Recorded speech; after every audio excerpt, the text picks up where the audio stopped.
German Chancellor Angela Merkel and French President Francois Hollande have arrived in Moscow to discuss a ceasefire and a lasting peace for war-wracked eastern Ukraine with Russian President Vladimir Putin.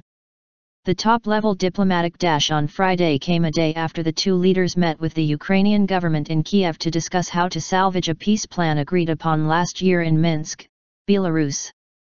Putin's spokesman Dmitry Peskov said in a statement the talks were taking place eye to eye between the three leaders without other members of their delegations.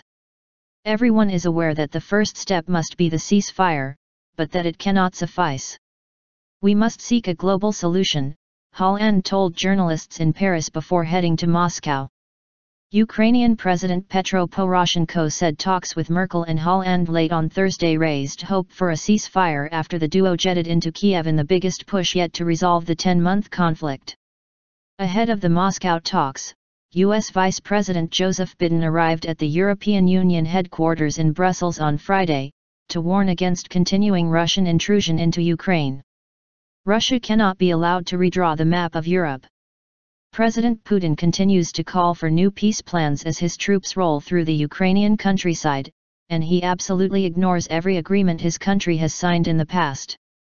The frantic diplomacy to end the worst crisis between Russia and the West since the end of the Cold War came as John Kerry, U.S. Secretary of State, also visited Kiev, with Washington considering supplying Ukraine with arms to battle pro-Russian rebels.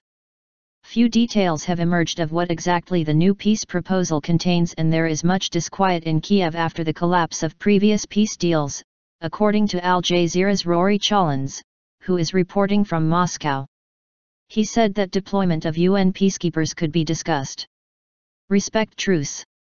Despite the diplomatic momentum behind a new peace plan, Ukrainian Prime Minister Arseniy Yatsenyuk insisted Moscow should just stick to a widely flouted truce accord agreed in Minsk last September. To have a new deal, not to execute the previous one, seems to me a trap, Yatsenyuk told journalists. After his meetings in Kiev, Kerry said that U.S. President Barack Obama would decide soon on whether to arm Ukraine, but stressed his preference for a diplomatic solution. Russia, accused of arming the separatists, warned that any U.S. move to send weapons to Ukraine would cause colossal damage to ties, Foreign Ministry spokesman Alexander Lukashevich said. Kerry is to meet Russian Foreign Minister Sergei Lavrov at a security conference in Munich on Saturday, ahead of Obama holding a very important meeting with Merkel at the White House on Monday, Kerry said.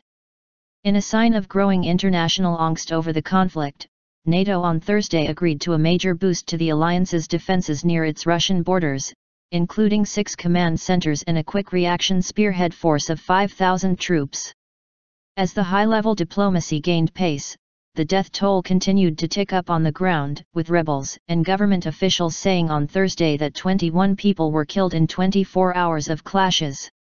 Al Jazeera's Charles Stratford, reporting from Donetsk, said shelling continued throughout the night, and into the morning on Friday. The people continue to live in fear, he said. There's very little hope in these talks. The conflict in Ukraine has claimed more than 5,350 lives since April, including some 220 in just the past 3 weeks, according to the UN.